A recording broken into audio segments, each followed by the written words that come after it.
तो अच्छा। ये अपने बच्चों का एथेनॉल बिकवाने के लिए हमारी गाड़ी की हम्म। जो इंजन है, जो गाड़ी के पार्ट्स है, फ्यूल पंप से फ्यूल गेज है, ये खराब करवा रहे हैं। 22 और 23 अगस्त को जंतर मंतर पर, सैटरडे और संडे, हम हम्म। हड़ताल भी करेंगे। उनको अरेस्ट करना है तो कर दे अरेस्ट। टीम भारत की बात करते हैं तो कितने लोग जंतर मंतर पर इकट्ठा हो सकते हैं? मिनिमम मुझे लगता है 5 से 6 हजार लोग आएंगे मिनिमम। क्योंकि जिस तरह से नितिन गडकरी जी ने झूठ बोला है देश के लोगों को, जिस तरह से वो गलत बात करने की कोशिश की है, लोगों को मिसगाइड करने की कोशिश की, सिर्फ लोगों को नहीं, हम्म। हाई कोर्ट को मिसगाइड किया। और बस 3 डिमांड है। सरकारी तेल कंपनियों ने भी कहा है कि रैंडम और वैज्ञानिक परीक्षण में E20 फ्यूल को लेकर ऐसी कोई बड़ी प्रॉब्लम हमें मिली नहीं जिससे कि भाई बहुत ज्यादा टेंशन की जरूरत हो। तो क्या ये सीएम का लेटर झूठ था? क्या सीएम ने वर्तमान सरकार को झूठ लिखा? जितने भी न्यूज रिपोर्ट आए सबको हटवाया जाता है। अगर उसमें कोई सच्चाई नहीं थी तो अपनी न्यूज रिपोर्ट क्यों हटाई?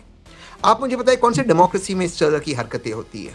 क्या विपक्षी पार्टियां कांग्रेस, आम आदमी पार्टी या कोई और पार्टी अभी तक समर्थन में आई? उन्होंने कहा कि हाँ तहसीन आप चलिए जंतर मंतर पर, हम भी पहुंच रहे हैं आपके साथ। अब तो आपके भाई शहजाद पूनावाला ने भी वापस एक बार फिर रिजाइन भेज दिया है आगे। अब तो लग रहा है कि कहीं ना कहीं तहसीन के साथ अब वो आएंगे मिलकर। आप इस आदमी से क्या अपेक्षा करते हो, नितिन गडकरी से? मैं तो कोई कोई व्यक्ति, शाहरुख खान, सलमान खान, नितिन गडकरी नहीं हूं, नितिन गडकरी जी नहीं हूं। वो मेरे ऊपर वीडियो बना रहे, क्यों बना रहे भाई वीडियो? आपको मैं पूरा इथेनॉल स्कैम समझाता हूँ शॉर्ट में। भारत में E20 को लेकर चल रही बहस के बीच एक नई रिपोर्ट लीक होती है जिसमें ऑटो इंडस्ट्री की टेंशन भी बाहर आ जाती है। तहसीन पूनावाला एक्सपोज करते हुए एक ट्वीट करते हैं और ट्वीट के बाद सोशल मीडिया से लेकर हर प्लेटफॉर्म तक बार बार आवाज उठने लगती है कि जो इंडस्ट्रीज अब तक सरकार को सपोर्ट कर रही थी वो अंदरूनी स्तर पर, अंदरूनी बातचीत में E20 को लेकर इस तरह की टेंशन क्यों बयां कर रही हैं? क्या वाकई E20 पेट्रोल इतना खतरनाक है? और उसी बीच तहसीन पूनावाला सामने आकर कहते हैं कि अब वक्त आ चुका है जब मैं जंतर मंतर जाकर लोगों के बीच उतरकर प्रोटेस्ट शुरू करूंगा। भूख हड़ताल की भी बात उन्होंने कही। आखिर जंतर मंतर पर इस प्रोटेस्ट को लेकर तहसीन की क्या रणनीति है? साथ ही एक और सवाल जो आप बार बार पूछ रहे हैं कि शहजाद पूनावाला क्या तहसीन के साथ आने वाले हैं? इन सारे सवालों के जवाब तहसीन से ही जानेंगे। तहसीन हमारे साथ हैं, नवभारत टाइम्स पर बहुत बहुत स्वागत है। Thank you. Thank you sir. Tehseen, अब जब आप प्रोटेस्ट की शुरुआत के लिए आपने खुद कह दिया है और जो रिपोर्ट लीक हुई उस पर भी बात करें, पहले प्रोटेस्ट को लेकर बात कर लेते हैं, क्या क्या रणनीति है अब तक? स्ट्रेटेजी कुछ नहीं, ऑर्गेनिक प्रोटेस्ट है। मुझे लगता है बहुत हम्म। भीड़ आएगी। जिस तरह से लोग हमारे साथ जुड़ रहे, टीम भारत के साथ जुड़ रहे, 22 और 23 अगस्त को जंतर मंतर पर, सैटरडे और संडे, हम हम्म। हड़ताल भी करेंगे। अ, और हम एक दिन का भूख हड़ताल भी करेंगे। और बस 3 डिमांड है। E10 हम्म। पेट्रोल, E10 कंप्लायंट गाड़ियों के लिए, E0 के दाम कम करते सारे पेट्रोल पंप पर मिले, और सारे दस्तावेज सार्वजनिक हो, और लास्ट, नितिन गडकरी जी को दूर रखे हम्म। इथेनॉल से। तो ये 4 डिमांड के साथ हम बैठने वाले हैं। पर मुझे जंतर लगता है मंतर पर बहुत भीड़ क्या आएगी। परमिशन मिल गई? हम्म। परमिशन मिली अब तक जंतर मंतर पर? वो देंगे नहीं, और इस बार मैं मुझे कोई फर्क पड़ता नहीं। उनको अरेस्ट करना है तो कर दे अरेस्ट। अब ये परमिशन मांगने का चक्कर बंद हो गया है, क्योंकि जितना आप परमिशन मांगो, उनको देना नहीं है परमिशन। हम समय वेस्ट करते और फिर वो बाधाएं डालते, उसका कोई मतलब नहीं है। प्रोटेस्ट करना मेरा फंडामेंटल राइट है, मैं रिस्पॉन्सिबिलिटी ले रहा हूँ। जो लोग आएगी क्या, पुलिस को जो व्यवस्था करनी है करे, स्कैनिंग करे, जो करना है करे, आईडी चेक करे। उसमें दिक्कत हम्म। क्या है? अब तो पार्लियामेंट भी नहीं, तो अब इनको क्या दिक्कत है? परमिशन में अच्छा। फॉर्मेलिटी के लिए कल डाल दूंगा, बट मुझे नहीं लगता हम्म। वो देंगे, दे ना दे वो उनके ऊपर है। तो 22 अगस्त को जनता दरबार की आपने बात कही जिसमें आप कह रहे हैं कि E20 पेट्रोल को लेकर लोगों की जो शिकायतें हैं वो लोग वहां पर पहुंचे। फिर उसके बाद 23 अगस्त को आप कह रहे हैं कि हम प्रोटेस्ट करेंगे, भूख हड़ताल करेंगे। क्या लग रहा है, आप जो टीम इंडिया की बात करते हैं, टीम भारत की बात करते हैं, तो इसमें अंदर अंदरूनी स्तर पर अगर मैं देखूं तो कितने लोग जंतर मंतर पर इकट्ठा हो सकते हैं? मिनिमम मिनिमम मुझे लगता है 5 से 6 हजार लोग आएंगे मिनिमम। और ये सब वो लोग हैं जिनके पास गाड़ियां है, जिनकी गाड़ियों में समस्या आ रही है, दिक्कत आ रही है। मैं दोनों दिन की बात कर रहा हूँ, तो ऐसा मेरा अंदाजा है कि 10 से 12 हजार लोग तक पहुंच सकते हैं। और ये बहुत बड़ा नंबर है, क्योंकि हमारे पास रिसोर्सेज नहीं है जो अन्य लोगों के पास था भीड़ इकट्ठा करने के लिए। तो सरकार, मुझे लगता है कि डरी हुई है। लास्ट टाइम भी वो कह रहे थे कि अगर मैं सड़क पे उतरता हूँ और चलकर जाता हूँ, महात्मा गांधी जी जहाँ शहीद हुए 30 जनवरी मार्ग पर, तो फिर 5 हजार की भीड़ आ सकती है।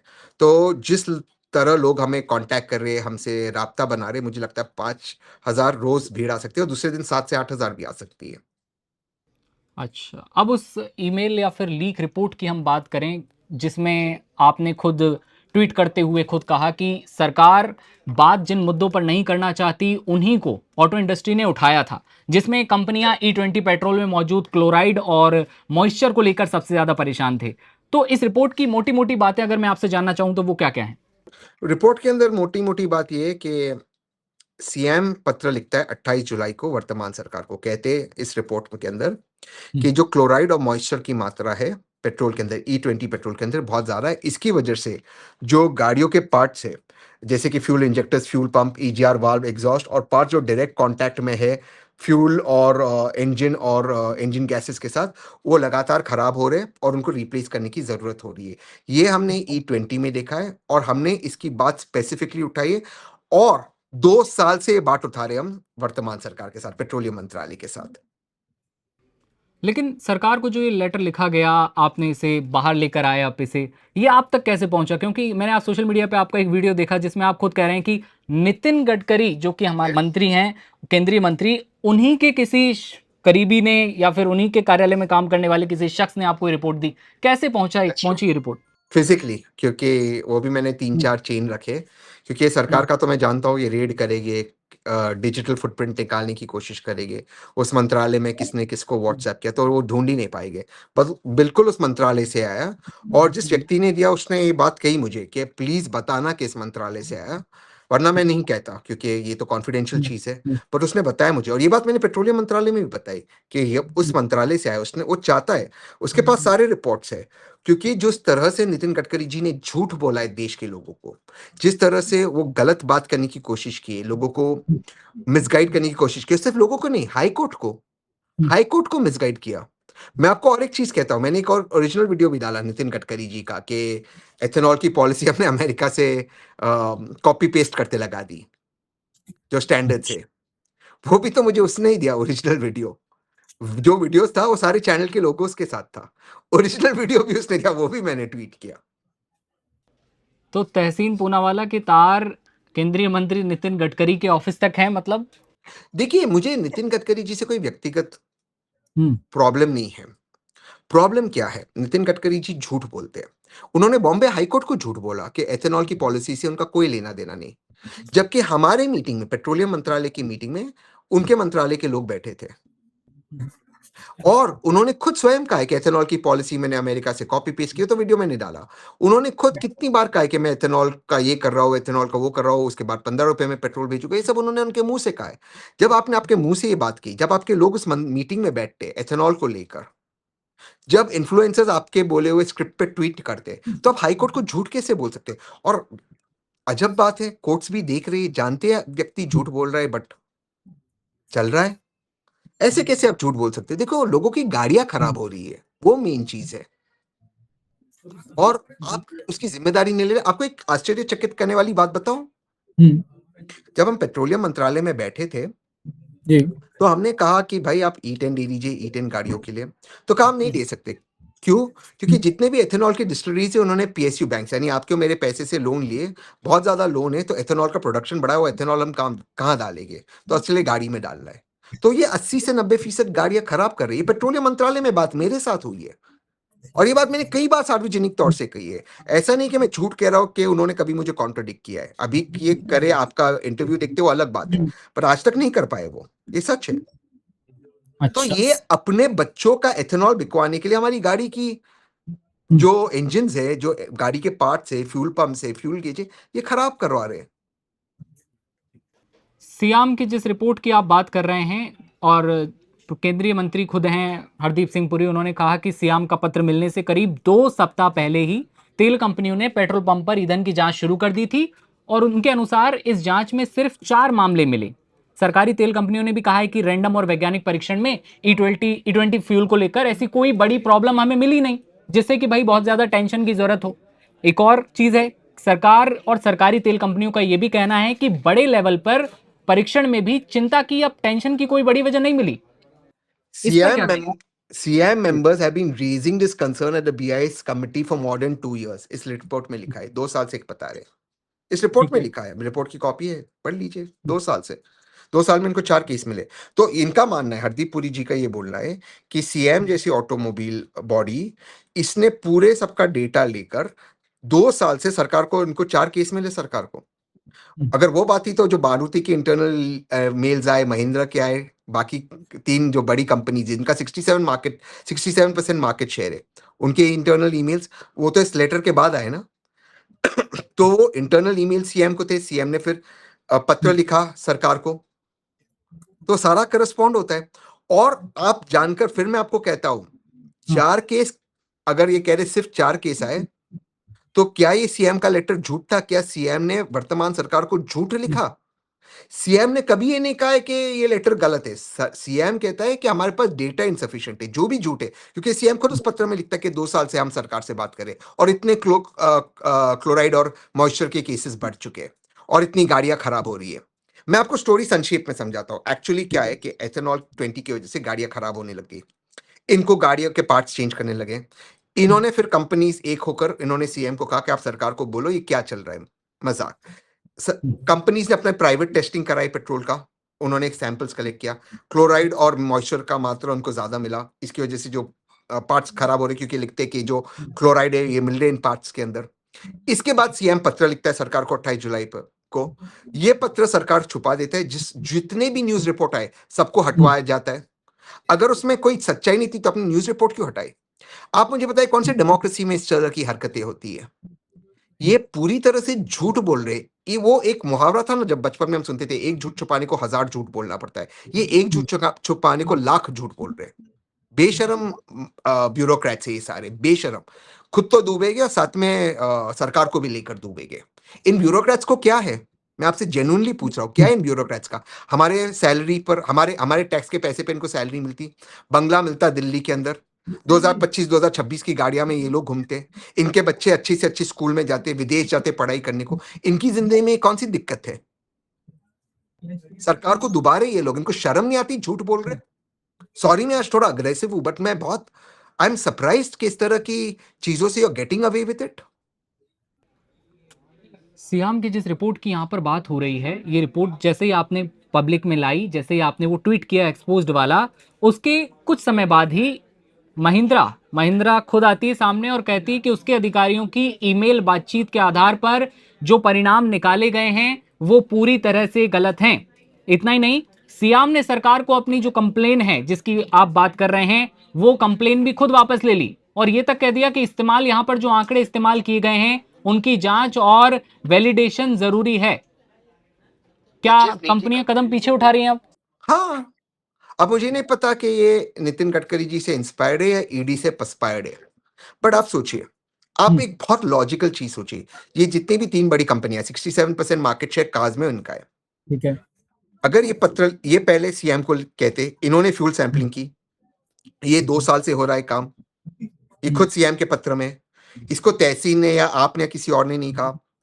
इसके बाद सीएम पत्र लिखता है और अब ये खुद कंपनीज और सीएम कहता है कि हमारे पास डेटा इनसफिशिएंट था। तो 2 साल से आप इनसफिशिएंट डेटा से बात कर रहे थे सरकार के साथ, 2 साल से जो आप ईमेल एक दूसरे को भेज रहे थे इनसफिशिएंट डेटा पे। और सीएम ऐसा पत्र नहीं लिखता। सीएम पत्र लिखने के पहले, सीएम का फुल फॉर्म क्या है? Society for Indian automobile manufacturers. ये जब पत्र लिखता है, ये सबका कंसेंट लेता है, सारा डेटा चेक करवाता है कि भाई ये आप ही का डेटा है, ये फलाना डेटा है, ये इनका डेटा है, ये उनका डेटा है। वो डेटा चेक कराने के बाद वो पत्र लिखता है। आप बताइए, केंद्र सरकार को इतनी इंपॉर्टेंट बॉडीज और इतनी बड़ी कंपनी ऐसे मजाक मजाक में पत्र लिखते हैं? एक बॉयफ्रेंड भी अपनी गर्लफ्रेंड को ऐसे पत्र व्हाट्सएप नहीं भेजता है ऐसे। तो ये तो सरकार का ऑफिशियल बिजनेस चल रहा है। तो फिर मतलब आप मुझे मतलब बताइए। इनको क्या लगता है हम बेवकूफ है? फिर सीएम वापस ले लेता है, रिपोर्टें हटाई जाती है। ये वापस कंप्लेन लेने वाली बात क्यों हुई? सीएम ने क्यों फिर सरकार को कहा कि भाई हम ये आंकड़े और ये डेलीगेशन जो वैलिडेशन है इसको जरूरी है कि आप आंकड़ों की जांच कर लें? खुद महिंद्रा ने आकर बोल दिया कि जो निष्कर्ष निकाले हैं वो पूरी तरह गलत हैं। ऐसा क्यों हुआ? ओके, ओरिजिनल प्लान ये था कि सीएम कहे कि पत्र हमारा है ही नहीं। जो न्यूज़पेपर रिपोर्ट आई थी, एक पत्रकार ने ये स्टोरी ब्रेक की थी। ठीक है। तब ये ओरिजिनल प्लान था कि जब वो स्टोरी को ऑफ ले गया, सीएम कहते ये हमने ऐसा कोई पत्र लिखा ही नहीं था। ठीक। What they didn't account for, जो मैंने पेट्रोलियम मंत्रालय में तब बोला था कि मेरे पास ओरिजिनल लेटर है, that they didn't account for. वरना ओरिजिनल इनका प्लान था ये कहने के लिए कि ये पत्र ही नहीं है। तो रात को 12 बजे सीएम उस वक्त 12 या 11:30 बजे एक्सपोज करता कि हम लेटर को विड्रॉ कर रहे हैं। लैंग्वेज को नोटिस कीजिए, ये नहीं कहता कि लेटर गलत है। फिर सवाल आता है, 2 साल से आप टाइम पास कर रहे थे। अगर आप इतने बेवकूफ ऑर्गेनाइजेशन है कि आप 2 साल से टाइम पास कर रहे, तो आप क्या हमें डिफेंड करोगे जो आपकी गाड़ियां खरीदते? और इतनी बड़ी कंपनी, जिस बड़ी कंपनी का आप नाम लेते हो, आप सर बताइए सर, आप एक जर्नलिस्ट है, आप तो ये नहीं है, आप प्राइवेट निजी बिजनेस में नहीं है, लेकिन एज ए जर्नलिस्ट ऑल्सो, अगर आप कोई स्टोरी बाहर डालते हो या सरकार के बारे में कुछ लिखते हो, आप 2 बार इसको वेरीफाई करते हो कि नहीं सर? बिल्कुल वेरीफाई तो करना होता ही है। तो इतनी बड़ी कंपनी, करोड़ों करोड़ों का टर्नओवर, उसके मालिक का हजारों करोड़ों का टर्नओवर, वो सरकार को, वो सीएम को ऐसे डेटा भेजता बिना वेरीफाई। चलो मान लेते, तो किस पे एक्शन लिया उस कंपनी ने? किस पे एक्शन लिया? कैसे आंकड़े भेजे? चलो एक कंपनी ने, बाकी के कंपनीज, सीएम 2 या 3 कंपनीज को रिप्रेजेंट नहीं करता। Society for Indian automobile manufacturers, जितने भी मैन्युफैक्चरर्स है, उनको एक ही कह रहा है कि डेटा इनकरेक्ट है, बाकी नहीं कह रहे। ये सब कह रहे हमने विड्रॉ किया, पर कोई नहीं कह रहा डेटा इनकरेक्ट है। और ये जो कंपनी क्या कह रही है, हमने डेटा इंटरप्रेट नहीं किया ठीक से। भाई इंटरप्रेट क्या होता? क्लोराइड है या नहीं है, प्रेग्नेंट हो या नहीं हो, मॉइस्चर है या नहीं है, प्रेग्नेंट हो या नहीं हो। क्या मजाक बना, हमने इंटरप्रेट नहीं किया ठीक से। इसमें इंटरप्रिटेशन की क्या जरूरत है? मॉइस्चर है तो है भाई। 20% एथेनॉल पेट्रोल में मिक्सिंग को लेकर आम जनता के मन में तो ख्याल था ही, लेकिन जैसे ही ये रिपोर्ट कथित तौर पर जब सामने आई और आपने कहा कि कंपनियां जो ऑटो इंडस्ट्रीज हैं वो खुद परेशान हैं, तो उसके बाद से लोग और ज़्यादा सवाल खड़े हुए कि क्यों, जब ऑटो इंडस्ट्री सवाल उठा रही है तो हमारी गाड़ियों का क्या होगा। और अब आप जब प्रोटेस्ट की बात कर रहे हैं तो कैसी उम्मीदें नज़र आ रही हैं? क्या इतनी लंबी बातचीत के बाद पेट्रोलियम मिनिस्ट्री के साथ भी आपकी बातचीत हुई है? आपने खुद हमारे साथ पहले जब बातचीत की थी तो तब खुद कहा था कि जब हमारी मिनिस्ट्री के साथ बात हुई, हमने खुद बात की, तो वहां पर हमारे कुछ जो आपके सजेशंस थे उन्हें माना गया। अब क्या लग रहा है, अब जो आगे प्रोटेस्ट होगा, क्या अब बात सुनी जाएगी, मांग सुनी जाएंगी? नहीं, झूठ बोला उन्होंने। ये कह रहे कि हम जो पेट्रोल की टेस्टिंग कर रहे हैं, 8 से 12 बार दिन में हम चेक कर रहे हैं। 87,000 पेट्रोल पंप है सर, कैसे चेक करोगे? कौन चेक करेगा? इंसान? टेक्नोलॉजी कहाँ है? ये टेक्नोलॉजी लाने वाले थे, कौन सी टेक्नोलॉजी? सर आप मुझ पे यकीन मत कीजिए, आप तो एक पत्रकार हो, आपने सुना कोई नया टेक्नोलॉजी आ गया पेट्रोल चेक करने के लिए इन्होंने लाया? कौन है ये 8 से 12 लोग? 87,000 पेट्रोल पंप दिन में 8 से 12 लोग 8 से 12 टाइम कैसे चेक कर सकते हैं सर? मतलब कोई लॉजिक? और सर मुझे एक बहुत सिंपल क्वेश्चन सर, मैं सच में मैं सच में थोड़ा सा इतना टेक्निकल मैं नहीं सोच रहा हूँ, मुझे सिर्फ इतना बताइए सर। एक आपने बिहार के किसी गांव में या तमिलनाडु के किसी गांव में या उड़ीसा के किसी गांव में आपने एक टीम भी बना दी 8 से 12 लोगों के, वो दिन में 8 से 12 टाइम जाके पेट्रोल पंप्स को चेक करते हैं उस गांव के अंदर, उस शहर के अंदर। तो उनके पास क्या टेक्नोलॉजी है चेक करने को कि उस पेट्रोल में देख कर कि उसमें मॉइस्चर है या क्लोराइड है? चलो मॉइस्चर में तो चलो सेपरेशन होता, क्लोराइड है उसमें, वो कैसे चेक करेगी सर? कोई आपने सुना कि इतना इन्वेस्टमेंट हुआ, इतना कुछ इक्विपमेंट खरीदा गया कि ऑन द स्पॉट चेकिंग हो रहा है? आपने सुना? जबकि हमने उनको कहा था जियो टैगिंग होना चाहिए, जियो लोकेशन होना चाहिए, रियल टाइम अपडेट होना चाहिए, अपडेट ट्रांसपेरेंटली पब्लिक के सामने आना चाहिए, ताकि पता चले कौन से पेट्रोल पंप में क्या है, अगर मिलावट हो, अगर कोई कंटेमिनेशन हो, अडल्ट्रेटेड फ्यूल हो तो बंद हो जाए। आपने सुना है पिछले 12-15 दिन में? तो ये इन्होंने क्या किया, 12-15 दिन में काम, 8 से 12 टाइम 8 से 12 लोग चेक करेगी, कैसे? ये तो फेक है ना सर, ये हो नहीं सकता ना। आप बताइए सर, क्लोराइड आप कैसे चेक करोगे नेकेड आइज से? पॉसिबल है सर? संभव है? अब तक आपकी कितने बार बातचीत हो चुकी है? दो, उसमें से एक बार हरदीप पुरी जी के साथ। हमने सब डिमांड्स उनको लिखित में दिए, और उसके बाद उन्होंने कहा हम करेंगे इसको, और झूठ बोला, समय वेस्ट किया, समय खरीदा। तो दो दौर की बातचीत बिल्कुल असफल रही। आप बताइए सर, कहाँ? सर एक चीज जो बुनियादी चीज करना था कि डॉक्यूमेंट सार्वजनिक करना था, कौन से डॉक्यूमेंट सार्वजनिक हुए?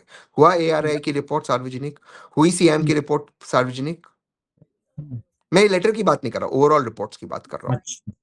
कहाँ हुआ सर? सर मान लेते E20 पॉलिसी देश के लिए बढ़िया है, मान लेते, फिर तो दस्तावेज सार्वजनिक कीजिए ना।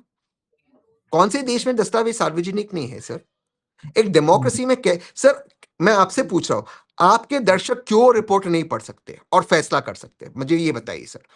मान लो मेरी सारी बातें गलत है और सरकार की सारी बातें सच है। हो सकता है सर, हो सकता है मैं गलत हूँ। मेरे में उतना ज्ञान नहीं है, हो सकता है मैं उतना प्रकाशित नहीं हूँ। बट आपके दर्शक तो कैपेबल है ना, योग्यता है ना उनमें पढ़ने के लिए। और एक जमहूरियत में पढ़ना चाहिए या नहीं पढ़ना चाहिए सर? सवाल बस इतना ही है।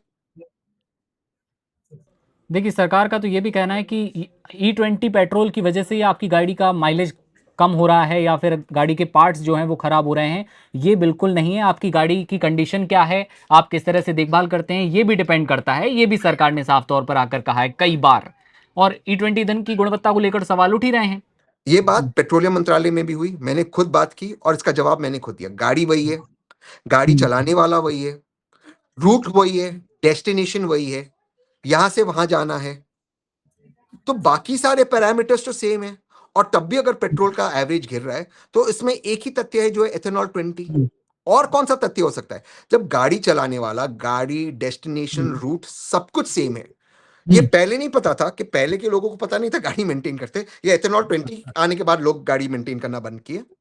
पहले आपको नहीं पता था कि आपके घर से ऑफिस तक कितना किलोमीटर जाता। ये एथेनॉल 20 आने के बाद आपको पता चला। तो पहले तहसीन आपको नहीं पता पूनावाला। था कि गाड़ी कैसे चलाते सड़क पर, किस अच्छी तरह से। ये एथेनॉल 20 आने के बाद आप गाड़ी खराब चलाने लगे। ये कोई तर्क हुआ सर? मतलब सर, मैं फिर कहता हूं, इनको लगता है हम बेवकूफ है। ये कौन सा तर्क है ये? तो तहसीन, जो प्रोटेस्ट आप करने जा रहे हैं, क्या विपक्षी पार्टियां, कांग्रेस, आम आदमी पार्टी या कोई और पार्टी अभी तक समर्थन में आई? उन्होंने कहा कि हाँ तहसीन आप चलिए जंतर मंतर पर, हम भी पहुंच रहे हैं आपके साथ। मैंने कांटेक्ट नहीं किया किसी को, बट मैं उम्मीद करता हूं वो आए। क्योंकि सर क्या है कि दो विपक्ष की पार्टियों ने इस मुद्दे को उठाए। एक है पूर्व मुख्यमंत्री दिल्ली के और एक है वर्तमान विपक्ष के नेता। अ, वो आए, प्रोटेस्ट करे, लोगों की आवाज उठाए, उनका कर्तव्य है। आप सोचिए सर, पूरा पार्लियामेंट सेशन, ये इतना महत्वपूर्ण मुद्दा है। पूरे पार्लियामेंट सेशन में सब कुछ हुआ, बट ये मुद्दा नहीं उठा सर। नहीं उठा सर, आप सोचिए एक चीज। सब कुछ हुआ, पर ये नहीं उठा। अब तो आपके भाई शहजाद पूनावाला ने भी वापस एक बार फिर रिजाइन भेज दिया है आगे। अब तो लग रहा है कि कहीं ना कहीं तहसीन के साथ अब वो आएंगे मिलकर। नहीं, नहीं, हम बात नहीं करते। बट मैं उसको शुभकामनाएँ देना चाहता हूँ। वो भाजपा के सबसे अच्छे स्पोक्स पर्सन, प्रवक्ता थे। अब वो चले गए, नई टीम आ रही है, तो मुझे लगता है उनको कुछ और करना है। लेकिन जहाँ तक मैं हाँ, जानता हूँ, उनकी विचारधारा जो है, वो पूरी तरह से भाजपा के साथ है, तो मेरे साथ नहीं जुड़ेंगे। प्लस अभी हमारा जो हालांकि टीम भारत रिजाइन है, हम एक्सेप्ट हुआ उसमें है। परिवारवाद नहीं चाहते सर। अच्छा। अभी हालांकि शहजाद का रिजाइन जो है वो एक्सेप्ट हुआ नहीं है। और मैंने पढ़ा। शहजाद जो है अपने रिजाइन में ये भी कहते हैं कि मैं जो हूँ, विचारधारा मेरी वही रहेगी, मैं भले ही पार्टी छोड़ने का निर्णय ले चुका हूँ। यस। तो वो, मुझे लगता है वो अपनी विचारधारा नहीं बदलेगी, जहाँ तक मैं उनको जानता हूँ। क्या लग रहा है शहजाद आगे क्या करना चाहते हैं अब, या किसी और पार्टी से ऑफर मिल चुका है, बस अब बीजेपी से रिजाइन एक्सेप्ट हो और वो अगली पार्टी में शामिल हो? नहीं, नहीं, नहीं, ऐसे नहीं करेंगे वो, जहाँ तक मैं जानता हूँ उनको। अच्छा। मैं मैं फिर कहता हूँ, हम टच में नहीं है। लेकिन वो आदमी अपने वैल्यूज पे, अपने उसूलों पर पक्का है। तो अगर वो उसने रिजाइन किया, तो कुछ सोचा होगा, कुछ उसको करना होगा। बट वो, मुझे नहीं लगता कहीं और जाएगा वो इस वक्त। कई मुझे, डिबेट, कई जहां तक सारी मैं उसको जानता हूँ। कई सारी डिबेट्स हैं जहां आप लोग साथ जाते हैं, तो कभी तो बात होती होगी कि तहसीन यार, तुम ये सरकार के खिलाफ कौन सा नया मुद्दा खोल कर ले आए हो, मोर्चा खोल दिया है तुमने E20 के खिलाफ। नहीं, बाकी के भाजपा के प्रवक्ताओं ने कहा है मुझे, और कुछ ने वीडियोस भी बनाए। भाजपा के कुछ लोग हैं जो इन्फ्लुएंसर्स है, वो उन्होंने कुछ ट्वीट भी किए मेरे खिलाफ और हैशटैग्स भी चलाए। बट इन चीज़ों से कोई फ़र्क नहीं पड़ता सर। मैं मुद्दा हूँ ही नहीं। ये पर्सनैलिटी ड्रिवन नहीं होना चाहिए। मुद्दा बहुत बड़ा है। मुद्दा है देश के लोग और एथेनॉल की पॉलिसी, जो गलत तरह से इम्प्लीमेंट हुई। मैं फिर से आपके साथ कह रहा हूँ, एथेनॉल 20 के खिलाफ हम है ही नहीं।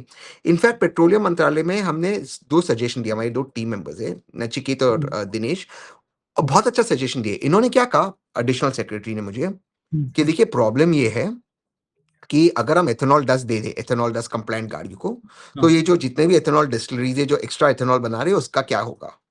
तो मैंने उनको कहा, मैंने खुद फिर कहा कि भाई एक काम करो, आप एथेनॉल डस्ट दे दीजिए, एथेनॉल 10 गाड़ियों को, एथेनॉल 20 कंप्लायंट गाड़ी को एथेनॉल 20 लेने दीजिए।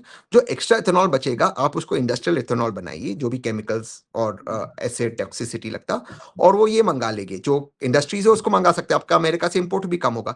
ये सजेशन मैंने भी दिया और किसान का लाभ भी होगा, क्योंकि किसान से आपको कुछ कम लेने की जरूरत नहीं है। जी। हालांकि ये जो आंकड़े देते हो सही नहीं है किसानों का, but just for a name सेक में बता रहा हूँ, तो वो भी आपका कुछ कम नहीं होगा। तो मैंने इतना अच्छा सजेशन दिया, बहुत पॉजिटिव सजेशन दिया, तो कहा नहीं नहीं, ये जो एथेनॉल की डिस्टिलरीज है इन पे पीएसयू के कर्जे करीबन 1 लाख करोड़ के कर्जे है। तो ये इनको, आपको मैं पूरा एथेनॉल स्कैम समझाता हूँ शॉर्ट में। या पहले आप एथेनॉल की डिस्टिलरी खोलने के लिए आप पीएसयू बैंक से पैसे लीजिए, तो आपका मेरा पैसा। फिर आप उसके लिए आपको मटेरियल चाहिए, मटेरियल क्या है? चावल। चावल कितने में सरकार खरीद रही, प्रोक्योर कर रही? 3,889 रुपये किसानों से, क्योंकि प्रोक्योर करना है। प्रोक्योर क्या?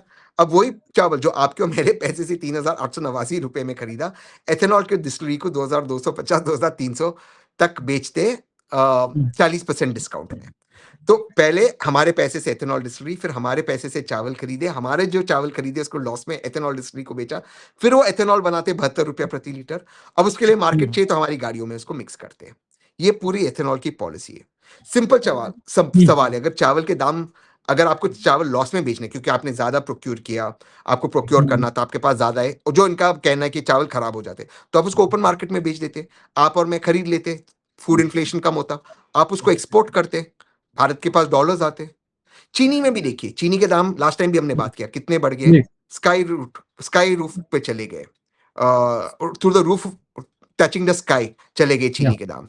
ठीक है, एक्सपोर्ट बंद कर दिया तो भारत का नुकसान, किसानों से चीनी पहले प्रोक्योर कर दिए, आपको मुझे महंगा आता है, तो फायदा किसका हो रहा है? एथेनॉल डिस्टिलरीज का, शुगर केन मिल्स का। ये कौन सी पॉलिसी है सर? और कहते कि हमने कर्जा लिया है लाखों करोड़ों रुपए का, किसका? तो हमारे पैसे का। एक साधारण व्यक्ति को देगी क्या पीएसयू बैंक एथेनॉल डिस्टिलरी खोलने को पैसे? अच्छा, एक नेता नेता के रिश्तेदार है, सबने खोले हुए पीएसयू से पैसे लेकर, फिर अपना माल बनाते, अपने माल हमारी गाड़ी में ठोकते। ये क्या बात हुई सर? एथेनॉल 10 दीजिए, जब गाड़ियां फेज आउट होगी तब एथेनॉल 20 कीजिए मैंडेटरी। हम्म, आपने खुलकर कई मंचों पर केंद्रीय मंत्री नितिन गडकरी हों, उन पर खूब बयान दिए, आपने कई बार आलोचना भी की, और अब जब प्रोटेस्ट की बारी आई है जंतर मंतर पर, लेकिन आप खुद कह रहे हैं कि हमें शायद ही परमिशन मिल पाए, तो ऐसी सिचुएशन में आप वहां पर क्या करेंगे? क्या प्रोटेस्ट, कदम उनको वापस जो लिए करना है जाएंगे? करे, जो करना है करे। अब वो, ये सरकार से बातचीत करते कोई मतलब नहीं सर। सर, जो नितिन गडकरी जी कोर्ट को मिसगाइड कर सकते हैं मेरे हिसाब से, कहते हैं मेरा इथेनॉल पॉलिसी से कोई लेना, ऑन ऑन रिकॉर्ड का है वो सारी, जो उनकी मीम्स हटाने के लिए, तो आप क्या कहोगे ऐसे व्यक्ति को? और उन्हीं की मिनिस्ट्री ट्वीट कर रही है एथेनॉल के बेनिफिट्स पे, उन्हीं के वीडियो से मैंने एथेनॉल की पॉलिसी कैसी बनाई, स्टैंडर्ड्स कैसे सेट किए। तो आप क्या अपेक्षा करते हो सर? आप इस आदमी से क्या अपेक्षा करते हो? नितिन गडकरी से, नितिन गडकरी जी से, माफी चाहता हूं, क्या अपेक्षा करते हो आप इनसे?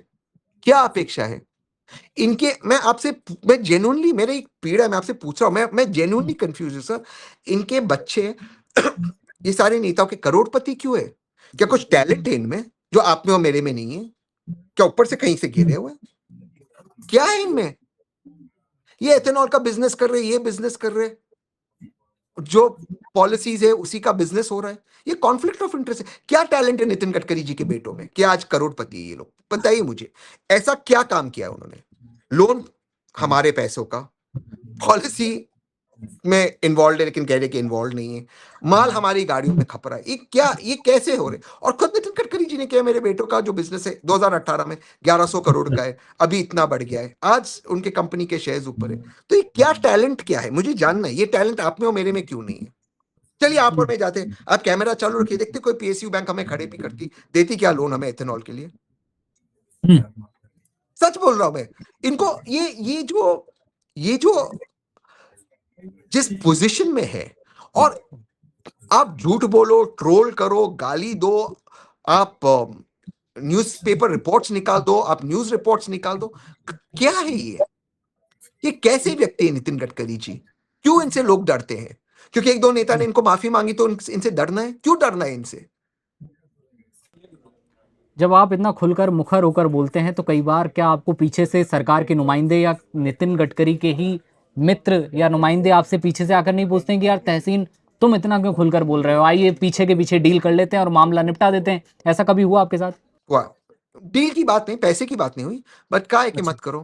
बट वो ठीक है, हम्म, वो देखिए, किसी को रीच आउट करने में वो कोई गलत चीज़ नहीं है। उसमें मुझे कोई बुरा, अगर मैं भी शायद किसी की उस जगह पे होता, उस पोज़ीशन में, मैं भी रीच आउट करता कि भाई एक हम्म, बात कर लेते हैं, मैं आपको समझाता हूँ मेरा पॉइंट ऑफ व्यू, उसमें कोई गलत नहीं है। वो बात को मैं गलत नहीं मानता हूँ, रीच आउट हुआ है।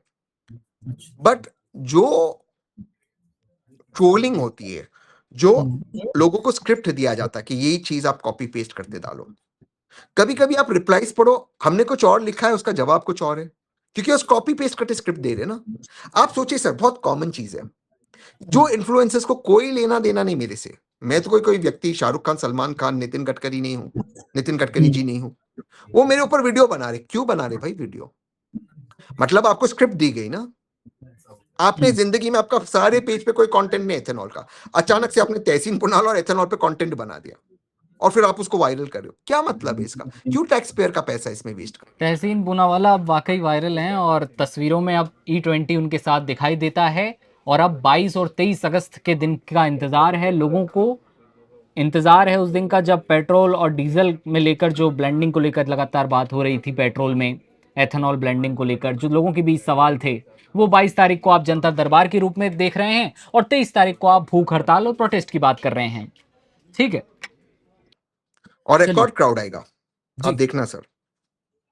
बिल्कुल। अब 23 अगस्त को देखने वाली बात होगी क्या कुछ होता है, क्योंकि परमिशन आप जैसा कि कह रहे हैं कि मिलना थोड़ा मुश्किल है। लेकिन ये देखने वाली बात होगी। लेकिन लोगों के जो सवाल थे वो हमने आपके सामने रखे, और जैसे ही अब लोगों के सवाल होंगे, साथ ही आपकी तरफ से भी जो चीज़ें आएंगी वो हम लोगों को दिखाते रहेंगे। E20 ब्लेंडिंग को लेकर, साथ ही पेट्रोल को लेकर जो तमाम खबरें थी उनका निष्कर्ष हम आप तक पहुंचाते रहेंगे। तहसीन हमारे साथ थे, बहुत बहुत शुक्रिया। मेरा नाम दिव्यांशु है। आप देखते रहिए नवभारत टाइम्स। थैंक नमस्कार। यू।